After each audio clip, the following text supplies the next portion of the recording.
Le calendrier de l'Avent avec Ruben de Habreux. Le texte que je partage avec vous aujourd'hui, il se trouve dans l'évangile de Matthieu. Maintenant, après la naissance de Jésus à Bethléem de Judée, au jour du roi Hérode, des mages de l'Est arrivent à Jérusalem disant « Où est celui qui est né roi des Juifs ?» Contrairement à Luc, Matthieu ne nous parle pas des bergers venant rendre visite à Jésus dans l'étable.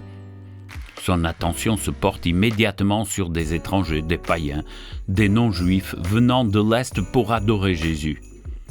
Ainsi, Matthieu présente Jésus au début et à la fin de son évangile comme un Messie universel pour toutes les nations, pas de privilège d'un seul peuple. Ici, les premiers adorateurs sont des mages de la cour, ou des astrologues, ou des sages non originaires d'Israël, mais de l'Est, peut-être de Babylone. Ils étaient des païens impurs selon les lois cérémonielles de l'Ancien Testament. Et à la fin de Matthieu, les dernières paroles de Jésus sont « Toute autorité m'a été donnée dans le ciel et sur la terre.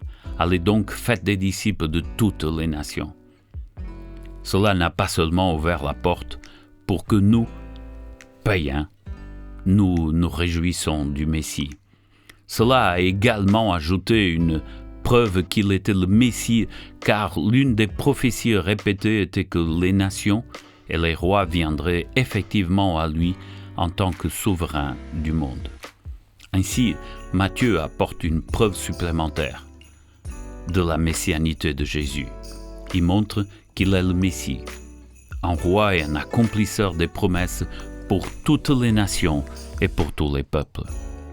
Je m'appelle Ruben de Habreux et je suis avec vous sur cette radio pour le calendrier de l'Avent. Des réflexions courtes où la voix est la mienne, mais la parole est à l'Évangile. Soyez heureux.